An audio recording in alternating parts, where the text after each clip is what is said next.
আসসালামু আলাইকুম ভিউয়ার্স, শখের খামার ইউটিউব চ্যানেলে আপনাদের স্বাগতম। দীর্ঘদিন অপেক্ষা করার পর আবারও খামারে চলে আসলো নতুন টাইগার মুরগির বাচ্চা। এখানে 185 পিস টাইগার মুরগির বাচ্চা রয়েছে। আমি 200 পিস টাইগার মুরগির বাচ্চা অর্ডার করছিলাম, কিন্তু ওনার বাচ্চার সংকট থাকার কারণে 185 পিস দিয়েছেন। বাচ্চাগুলো আজ ভোরে গিয়ে নিয়ে আসলাম। বাচ্চাগুলো বগুড়া থেকে এসেছে। বাচ্চাগুলোর সাইজ একটু ছোটো। এগুলোর নতুন প্যারেন্টসের বাচ্চা, তাই সাইজটি একটু ছোটো। জানি না কি হয়, আল্লাহ ভরসা।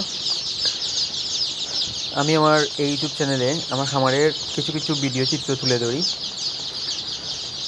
আশা করি আপনারা সবাই আমার পাশে থাকবেন। টাইগার মুরগির পরবর্তী আপডেট পেতে চ্যানেলটি সাবস্ক্রাইব করে আমার পাশেই থাকবেন। আর বোর্ডিংয়ে কী কী মেডিসিন ব্যবহার করব সেই বিষয়ে একটি ভিডিও আপলোড করার চেষ্টা করব ইনশাআল্লাহ।